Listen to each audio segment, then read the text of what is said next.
बिस्मिल्लाहिर्रहमानिर्रहीम। मैं हूं अनवार अब्बासी और आप देख रहे हैं मेरा यूट्यूब और फेसबुक चैनल। इलेक्शन को सिर्फ एक दिन बाकी। हो सकता है कि जब मेरा ये व्लॉग देख रहे हो उस दिन इलेक्शन की डे हो और पोलिंग हो रही हो।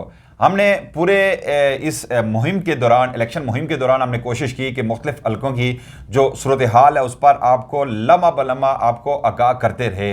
उसके हवाले से हमने मुख्तलिफ पंजाब, KPK, पंजाब, सिंध और बलूचिस्तान के कुछ हलकों पर हमने बात की। और आज हम इस स्पेशल व्लॉग में हम बात करेंगे कि आज इस वक्त की जो सूरत हाल को देखते हुए जो आज तक हमने ऑब्जर्व किया, उसके तहत इस वक्त खैबर पख्तूनख्वा में कौन सी ऐसी सियासी जमात है जो वहां से लीड कर रही है। 45 नशस्तें हैं खैबर पख्तूनख्वा की कौमी असम्बली की, और इन 45 नशस्तों में आगे कौन सी जमात है उस पर बात करेंगे। हस्ब मामूल नवीद सती मेरे साथ मौजूद है, उनसे हम बात करेंगे। सती साहब, बड़ा मुश्किल होगा प्रिडिक्ट करना, कबल अज़ वक्त करना, लेकिन जिस तरह आप कल ही पेशावर से वापस आए, मुख्तलिफ इलाकों से आपने वहाँ का हल्कों का आपने दौरा भी किया, आपने देखा कि वहाँ की करंट सिचुएशन क्या बता रही है। पाकिस्तान तहरीक इंसाफ के जो उम्मीदवार हैं उनके लिए कंपेन करना इंतहाई मुश्किल हो रहा है। उनकी गिरफ्तारियां हो रही हैं, आल्दो कि आज इस्लामाबाद हाई कोर्ट ने भी ऑर्डर जारी किए हैं कि उनके जो उम्मीदवार हैं और उनके कारकुनान को हिरासा ना किया जाए।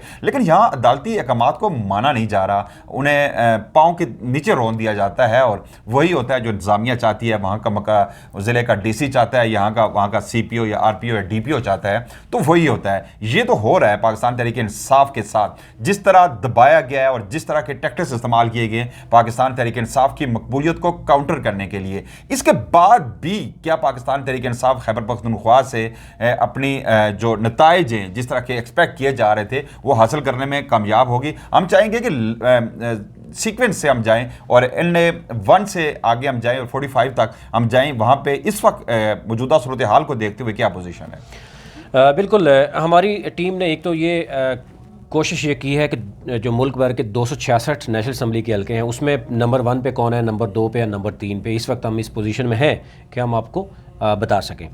एक तो यह है कि नेशनल असम्बली की जो यानी पहला हल्का है नेशनल NA1, वो चित्राल से शुरू होते हुए वो आपका हज़ारा से होते हुए फिर ये DI खान तक जाता है। यानी टोटल KPK की 45 सीटें हैं। उसके बाद 3 इस्लामाबाद की हैं और फिर 141 जो है वो पंजाब की हैं। पंजाब से फिर सिंध और फिर उससे होते हुए बलूचिस्तान से टोटल यानी 266 नशस्तों तक हम पहुँचे हैं। हमारी TQ की मुख्तलिफ जो टीम ऑब्जर्व भी करी, उसके बाद हमने देखा कि फ़िलहाल ग्राउंड पे क्या पोजीशन है। इसमें दूसरी राय नहीं है कि इस वक्त पोलिंग एजेंट्स तक उनकी भी लिस्टें तैयार हैं, और इवन कुछ आपने देखा होगा कि ऑडियोज़ वीडियोज़ अब सामने आ रही हैं कि उनकी कंप्लेंट्स ये आ रही हैं कि मुतलका पुलिस एहलकार कॉल करते हैं और ये कहते हैं आके हाज़िरी लगवा लें, वरना जो है ना वो कुछ भी हो सकता है। अच्छा, यहाँ पे मैं आपको थोड़ा सा रोक रहा हूँ। कुछ और भी इस तरह की कंप्लेंट्स आई हैं। कुछ नौजवानों का ये कहना है कि आजकल ट्रैफिक वार्डन्स को स्पेशल टास्क दिया गया है ID कि कार्ड, जितने भी नौजवान हैं उनके चलान के नाम पर ID कार्ड्स ले लिए जाएं और उन्हें इलेक्शन डे तक अपने पास रखा जाए ताकि वो वोट पोल ना कर सकें। इस तरह की शिकायत भी आ रही हैं, और ये भी शिकायत आ रही हैं। कुछ एक शख्स ने मुझे बताया कि उनकी एक फैक्ट्री है, वहाँ पर तकरीबन 250 से ज़ायद मुलाजमीन थे। अचानक कुछ लोग आते हैं, उनका मेन मरकजी दरवाज़ा बंद कर दिया जाता है और उसके बाद पूछा जाता है कि यहाँ पर कितने मुलाजमीन हैं। ये बताया जाता है कि 250 प्लस हैं। तो उन्हें यह कहा जाता है कि हमने चूँकि सिक्योरिटी थ्रेट से हमें उनके ID कार्ड चेक करने हैं। तो ID कार्ड जब ओरिजिनल लाएंगे तो वो तमाम के तमाम उनसे ले लिए गए, और ये कहा गया कि इनसे कह दीजिएगा कि आपका वोट पोल हो गया है, आपको जहमत करने की ज़रूरत नहीं है। ये इस तरह की खबरें आ रही हैं मुबैना तौर पर। मैं चूँकि आई विटनेस नहीं हूँ, जिस तरह हमें बताया जाता है उसके अकॉर्डिंग हम आपको बताते रहते हैं। तो नज़मी साहब, किस तरह के टेक्टिक्स इस्तेमाल किए जा रहे हैं? देखें, ज़ाहिर है 2-3 चीज़ें बड़ी क्लियर हैं। ये तमाम जो तजियाकार हैं जिन्होंने ग्राउंड पे काम किया है वो ये समझते हैं कि इस वक्त सिवाय एक पार्टी के, सिवाय एक लीडर के, यानी अब तो सवाल ये हो रहा है कि एक वो है जो जेल में मौजूद है, वो एक ऐसा शख्स है कि जो चारों सूबों से वो इलेक्शन लड़ भी सकता है और जीत भी सकता है। कोई और ऐसा लीडर नहीं है। यहाँ तक कि वो जो अपने आप को समझते हैं, अपने जो घर है ना वहाँ की नशिस्तें भी उनको कभी हम सुना करते थे, एक नारा सुना करते थे, चारों सूबों की जंजीर बेनज़ीर बेनज़ीर। तो अब तो मेरा ख्याल है उनकी पार्टी वो जरदारी साहब ने जो किया उसके साथ वो आपके सामने है। लेकिन चलो हम ये देखते हैं फिलहाल ग्राउंड की पोजीशन। इसके बावजूद, इस सब के बावजूद कि बल्ला भी छीन लिया गया, उससे पहले 3 यानी सजाएं भी दे दी गई, जो कि लग रहा था कि इलेक्शन से पहले, यानी ये वो चीज़ें हैं। और इन सारी सूरत हाल में ग्राउंड पे अगर हम देखें तो नवाज शरीफ साहब को इसका नुकसान हो रहा, फ़ायदा नहीं हो रहा। यानी आल्दो के नवाज शरीफ साहब इसमें मुकम्मल खामोश नज़र आते हैं। क्या ही होता है कि अगर वो कहते हैं कि नहीं, अगर हमारे साथ ये हुआ 2018 में ये हुआ, लेकिन हम नहीं होने देंगे ये चीज़, तो लेकिन वो क्योंकि अब वो कहते हैं ना, जिसको इक़्तिदार मिल रहा हो तो वो फिर खामोशी से ये कर रहा था। वो अब 3 दफ़ा का उनका तजर्बा है, अब चौथी दफ़ा वो पता नहीं फिर क्या करेंगे, ये सूरत हाल नज़र नहीं आ रही। अच्छा, एक तो ये है कि अगर मैं NA1 की बात करूँ तो यहाँ पे जो सपोर्टेड है ज़रा तरीके इंसाफ से वो ले लिया गया, तो यहाँ अब्दुल लतीफ़ हैं और मुस्लिम लीग को इफ्तारुद्दीन है, पीपल्स पार्टी के इंजीनियर। मैं पहले दूसरे तीसरे नंबर की बात करता हूँ ताकि आपका टाइम भी कम हो। यहाँ पर पहले नंबर पर जनाब तहरीक इंसाफ जिनको सपोर्ट कर रही है वो है अब्दुल लतीफ़। दूसरे नंबर पे यहाँ पे है मौलाना अब्दुल अकबर चित्राली, ये तहरीक PTI के हैं, सॉरी जमात इस्लामी के हैं। और ये भी बात हो रही थी कि JUI के यहाँ पर तलहा महमूद जो है वो बड़ा पैसा शैसा लगा रहे थे और बड़ी चीज़ें हो रही थी। आल्दो यहाँ पे इस कुछ एरियाज़ में, क्योंकि अपर चित्राल भी है, यहाँ पर लोअर चित्राल भी है, 2 अजला पर 1 हल्का है, तो यहाँ पर बर्फ़बारी भी बहुत ज़्यादा हुई है, टर्न आउट भी अब किस हद तक होगा। तो ये चीज़ देखी जा रही थी कि हो सकता है कि at the end Jamaat Islami जो है 2-3 सीटों पे ये देख रहे थे कि आज या हो सकता है फैसला भी हो जाए कि तो वो हो सकता है सपोर्ट तहरीक इंसाफ को करे और अगले एक हल्के में वो सपोर्ट लेना भी चाह रहे हैं। तो लेकिन फ़िलहाल पोजीशन पहले नंबर पे तहरीक इंसाफ है, दूसरे नंबर जमात इस्लामी है, तीसरे नंबर पे जो है वो JUI के यहाँ पर मुस्लिम लीग नून की यहाँ पर इफ्तारुद्दीन है, वो वीक है, पहली 3 पोजीशनों में नहीं है। NA2 में अगर स्वात की बात करें तो यहाँ पर तहसील जो बहरीन है यहाँ पर, यानी NA2 है, स्वात 1 कहलाता है, 4 बाग, अच्छा ये सारे एरियाज़ जो है ना इसमें आ जाते हैं। यहाँ पर तहरीक इंसाफ के हैं डॉक्टर अमजद जो कि पहले पीपल्स पार्टी में थे, और पीपल्स पार्टी वाले जो हैं वो तहरीक इंसाफ वाले पीपल्स पार्टी में चले गए, ये मिक्स हो गया काम यहाँ पर। फिर अगेन डॉक्टर अमजद जो है वो पहले नंबर पर है, दूसरे नंबर पर यहाँ पर अमीर मुकाम है, और तीसरे नंबर पर यहाँ पर पीपल्स पार्टी है। अच्छा, NA2 में अमीर मुकाम वहाँ पर है, ये तो यहाँ पर ये किया जा रहा है मुस्लिम लीग नून की जानब से कि वहाँ पर उनका मुकाबला है। अमीर मुकाम दोनों जगह पर, शांगला जो कि अपना आबाई गाँव है, उनका घर है, वहाँ पर भी वो दूसरे नंबर पे, वहाँ पर भी पोजीशन उनके लिए काफ़ी मजबूत है, मतलब वो है अच्छा कमज़ोर है। यहाँ पर अब्दुल गफूर साहब हैं JUI के, लेकिन 3 पोजीशन में अगर आप देखूँ तो ये नज़र आता है पाकिस्तान तहरीक इंसाफ। हाँ, अच्छा जी, NA3 में अगर बात करें तो यहाँ पर सलीम रहमान है, ये पहले भी जीते थे 2018 में भी, तो तहरीक इंसाफ का अभी भी उनको सपोर्ट हासिल है, तो पहले नंबर पर यही है। दूसरे नंबर पर यहाँ पर मियाँ गुल शहरियार आमिर ज़ेब है पीपल्स पार्टी के। यहाँ पर जो है वो तीसरे नंबर पर जो बताया जा रहा है वो है वाजिद अली खान जो कि PMLN के हैं, और उसके बाद मौलाना पहली 3 नशस्तों पे पाकिस्तान तहरीक इंसाफ को बरतरी हासिल है। बिल्कुल क्लियरली है। अच्छा, उसके बाद आ जाए स्वात 4, यहाँ पर क्योंकि ये पहले भी तहरीक इंसाफ जीती हुई थी, ये स्वात का एरिया है, यहाँ मुराद सईद के हवाले से आपको पता ही है वो किस तरह की चीज़ें चल रही थी। ये मटर तहसील और यहाँ पर काबुल तहसील है, NA4 है स्वात का। यहाँ पर तहरीक इंसाफ के हैं सोहेल सुल्तान एडवोकेट, ठीक हो गया।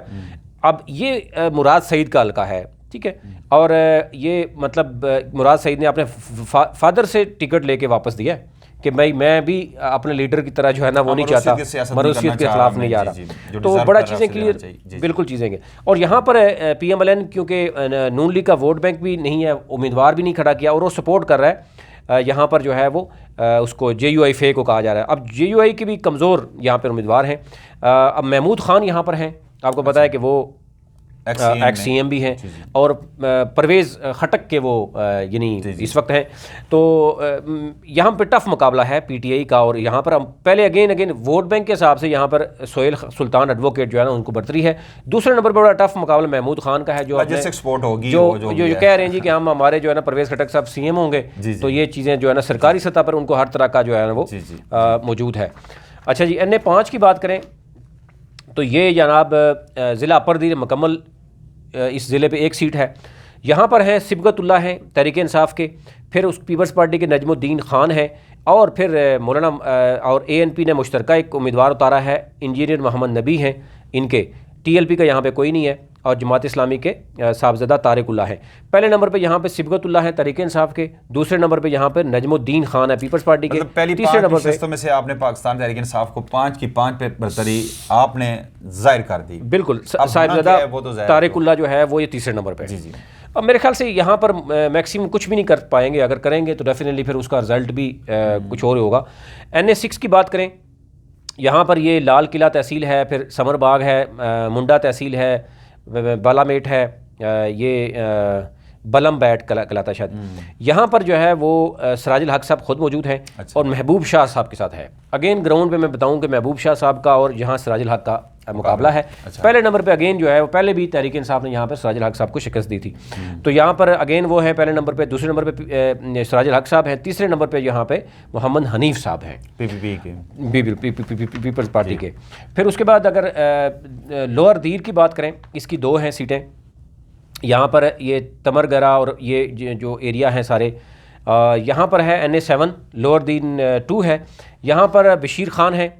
और उसके बाद दूसरे नंबर पे ये मौलाना मोहम्मद इस्माइल हैं जमात इस्लामी के, और तीसरे नंबर पे यहाँ पे आलम ज़ेब खान है पीपल्स पार्टी के। यहाँ पर भी PTI पहले नंबर पे है बशीर खान के। मतलब पहली 7 नशिस्तों पे आपके बकौल PTI पर लीड कर रही है, बिल्कुल लीड कर रही है। और है यानी प्रीवियस रिजल्ट भी आप देखें, मौजूदा सूरत भी देखें, और जो कुछ अभी चल रहा है वो भी आप देखें। अच्छा, फिर बाजोड़ ज़िला मुकम्मल पर एक सीट है NA8। आपको पता है यहाँ पर इलेक्शन जो है वो मुलतवी हो गया, लेकिन यहाँ पर भी गुलदाद खान हैं दूसरे नंबर पे, यानी पहले नंबर पे वही हैं, दूसरे नंबर साहबज़दा हारून और रशीद हैं, और तीसरे नंबर पे आखुनज़दा चटान हैं पीपल्स पार्टी वाले। लेकिन ये क्योंकि ये इंडिपेंडेंट जो है रेहान ज़ेब खान अभी शहीद हो गया, जिसकी वजह से ये आपको पता है कि 3 नशिस्तें KP में ऐसी हैं, 2 सूबाई हैं और एक नेशनल जहाँ मुलतवी हुआ है। अच्छा, आप आगे जाते हैं मालाकंड ज़िला, ये मालाकंड पे पूरा मुकम्मल है। जुनेद अकबर आपको जानते हैं कि जो हथकड़ियों में बार बार उनकी वीडियोज़ आती हैं, बिल्कुल क्लियरली वो नंबर 1 पे हैं, उनके साथ लोग मौजूद हैं। दूसरे नंबर पे यहाँ पे मौलाना जमालुद्दीन है जमात इस्लामी के। तीसरे नंबर पे सैयद अहद अली शाह हैं पीपल्स पार्टी से। अच्छा जी, आगे आ जाते हैं ज़िला बुनेर। 9 की अगर बात करें, NA9 की, तो यहाँ पे आपके नज़दीक जुनेद अकबर है। अब जुनेद अकबर को सब जानते हैं, बिल्कुल। फिर आगे जो बैरिस्टर गौहर अली खान है इस वक्त, जो भी तहरीक इंसाफ का एक बड़ा नाम है, और उनके साथ है बख्त जान, ये जमात इस्लामी के हैं, और ANP के हैं रऊफ़ खान साहब। तो ये पहले नंबर पे बैरिस्टर गौहर अली खान है, बड़ा टफ मुकाबला कर रहे हैं, लेकिन बख्त जान साहब दूसरे नंबर पे हैं, रऊफ़ खान यहाँ पे तीसरे नंबर पे हैं। मतलब पहली 10 नशिस्तें आपने पाकिस्तान तहरीक इंसाफ को दे दी। बिल्कुल, मैंने क्या देनी है, लेकिन जो ग्राउंड पर सूरत हाल है वो नज़र आ रही है। अच्छा जी, शांगला है, ज़िला मुकम्मल है। यहाँ पर अब आपके पसंदीदा जो है ना वो भी यहाँ पर लड़ रहे हैं इलेक्शन, तो वो JUI अमीर मुकाम साहब हैं यहाँ पर सईद फरीद खान है, सईद फरीद खान है तहरीक इंसाफ के, और अमीर मुकाम है दूसरे नंबर पे, और तीसरे नंबर पे यहाँ पर आप देखें तो ये इत्तेहाद JUI फ़ेन है, अमीर मुकाम को सपोर्ट भी किया है। उसके बावजूद यहाँ सईद फरीद खान की पोजीशन बेहतर है, यानी नंबर गेम और जो चीज़ें चल रही हैं वो आप देखें कि वहाँ पर क्या चल रही है। अच्छा जी, आगे आ जाते हैं जनाब। 11 की ये शांगला का मुकाबला हो गया, तो अब 12 पे आ जाएं। 11 पे आप किसको यहाँ पे फातेह करार दे? सईद फरीद खान नंबर 1 पे है, नंबर 2 पे अमीर मुकाम है, और नंबर 11 आपने दे दी पाकिस्तान तहरीक इंसाफ को। सती साहब की खैर मैंने 11 की 11 क्या देनी है, मैं देख रहा हूँ ग्राउंड पे आपके सामने, हम तो विजिट कर सकते हैं, लोगों को ढूंढ के हमने कोशिश की है कि कोई चीज़ें आएँ। लेकिन ये चीज़ वोट बैंक की भी होती है, आप वहाँ पॉपुलर वोट बैंक भी देखते हैं, बाकी चीज़ें भी देखते हैं। लेकिन मुस्लिम लीग नून के जो नेशनल असम्बली के कैंडिडेट, उनका ये दावा है कि 25,000 से वो स्टार्ट लेंगे। 25,000 से स्टार्ट लेंगे? तो हाँ, स्टार्ट लेंगे तो फिर तो ज़ाहिर है वो अभी तो आज से ही जो है ना वो पैरा तो देना शुरू कर देंगे ना। चले हमारी NA12 पे जाते हैं जी। NA12 जनाब, यहाँ पर हैं कोस्तान अपर डिस्ट्रिक्ट है, कोस्तान लोअर डिस्ट्रिक्ट है, कुलाय पालिस है। यहाँ पर मैं आपको बताता हूँ, ये आपका इलाका शुरू हो जाता है हज़ारा का, यहाँ पर तहरीक इंसाफ तीसरे नंबर पे है। अच्छा ताज मोहम्मद है तहरीक इंसाफ के, और वो तीसरे नंबर पे हैं। पहले नंबर पे यहाँ पे JUI फ़े के सलाउद्दीन, ये इत्तेहाद भी कहा जा रहा है क्योंकि ये जो मलिक औरंगज़ेब हैं ये इनके मिलके इत्तेहाद ही हो रहे हैं, यानी परवेज़ खट्टक और यहाँ पर इनका इत्तेहाद भी है। अच्छा। और यहाँ पर जिरगे का अहम फैसला होता है। यहाँ पर लोग जो है कुरानंदाज़ी करते हैं, बड़े बड़े कबाइल हैं, कुरानंदाज़ी करने के बाद चीज़ें जो है वो डिसाइड होती हैं। तो यानी 3 अगर बड़े कबाइल हैं उनमें से कुरानंदाज़ी होती है, उसके बाद फिर वो आपस में फैसला करते हैं कि उनमें से 2 कबाइल इकट्ठे हो जाएँ या तीनों मिल के एक उम्मीदवार सामने। यहाँ सलाउद्दीन सीट निकाल लेंगे। यहाँ पे मजहबी वोट भी है, और दूसरा यहाँ पे जिरगे का ज़्यादा वोट है। यहाँ पर आवाम का यहाँ जमहूरियत नहीं है, और बहुत कम वोट बैंक होता है, यहाँ पर टर्न आउट बहुत कम रहेगा। NA12 में को JUIF को सती साहब ने सीट दे दी, देखते हैं। यानी मजहबी वोट है, जो भी उसको लेके जो भी सामने आता है वो आप देखेंगे उसको वह वोट मिल सकती है। अच्छा, NA13 बटाग्राम है, और इसमें नून लीग नहीं है, और टिकट तो उन्होंने चलो दिया है, वीक है, बहुत ज़्यादा वीक है। अब यहाँ पर मजहबी वोट बहुत ज़्यादा है। अब मैं बताऊँ कि NA13 में ये बटाग्राम का जो एरिया है ना, यहाँ पर JUI फ़े के कारी मोहम्मद यूसुफ हैं, मजहबी वोट। राय हक के यहाँ पर बड़ा अच्छा वोट है, राय हक का भी आपके मरी में भी है, और इधर अता मोहम्मद दशानी हैं, ये भी मजहबी वोट तकसीम हो रहा है। जमात इस्लामी के सईद अमन है, ये भी मजहबी वोट है। फिर ANP ने किसी को टिकट नहीं दिया यहाँ पर, और पीपल्स पार्टी के यहाँ पर सरदार मलिक जान हैं, ये 2018 में भी इन्होंने 12,500 वोट लिया था। नून लीग के यहाँ पे वीक कैंडिडेट हैं, यहाँ पर नवाज़ खान हैं तहरीक इंसाफ के, उन्होंने 35,120 वोट लिया था। ये प्रिंस नवाज़ खान है, इस दफ़ा भी यही इन्हीं को टिकट मिला है। तो आप अंदाज़ा कर सकते हैं कि ये भी पहले नंबर पर तहरीक इंसाफ, पहले नंबर पे, बिल्कुल पहले नंबर पर तहरीक इंसाफ है और लास्ट टाइम ये जीते हुए हैं। और यहाँ पे दूसरे नंबर पे जो है ये मजहबी क्योंकि वोट है, यहाँ पे काजी मोहम्मद यूसुफ साहब जो है ना वो दूसरे नंबर पे आ रहे हैं, तीसरे नंबर पे जमात इस्लामी आ रही है। तो यानी इनका आपस में वोट काफ़ी हद तक तकसीमी हो रहे हैं। NA14 में जनाब ये भी आपका इलाका नज़दीक आ रहा है। यहाँ पर जो है वो पहले नंबर पर है सरदार मोहम्मद यूसुफ साहब का ये एरिया है, तगड़ी गुजर बरादरी है भाई। सरदार मोहम्मद यूसुफ की पक्की सीट है, इसमें कोई शक नहीं है। फिर यहाँ साले मोहम्मद जो थे PTI में चले गए, आपको पता ही है वहाँ पर, और PTI और नून लीग को टिकट दिया है। हाँ, यहाँ PTI नून लीग और पीपल्स पार्टी का अमूमन मुकाबला है, लेकिन इमरान सलीम स्वाति को क्योंकि टिकट जो है वो PTI ने दिया।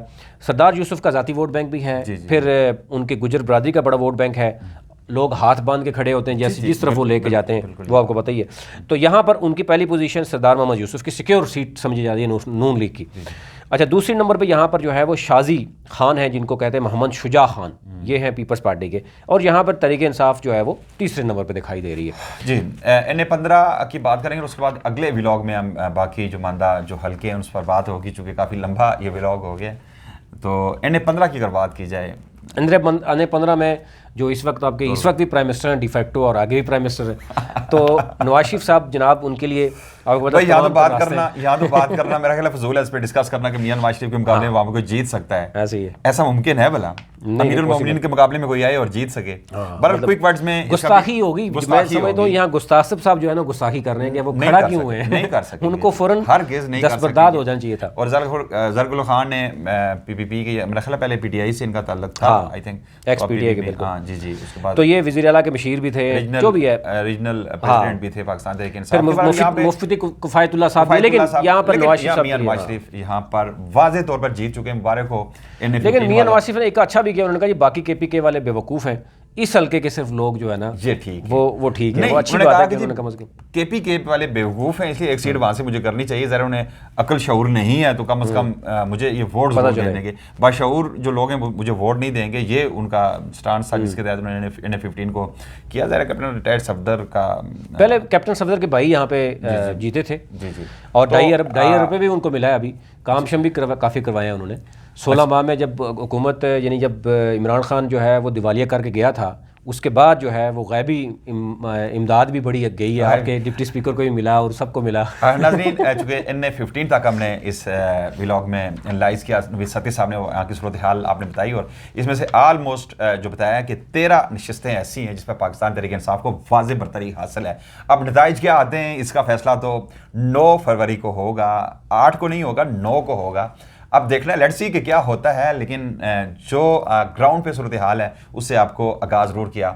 चलते चलते फिर रिक्वेस्ट करूँगा कि मेरा चैनल अगर सब्सक्राइब नहीं किया तो ज़रूर कीजिएगा, आपकी मेहरबानी होगी, आपका शुक्रिया कि आप सब्सक्राइब भी करते हैं और पॉजिटिव रिस्पांस भी देते हैं। अनवार अब्बासी को इजाज़त दीजिएगा। अल्लाह हाफ़िज़।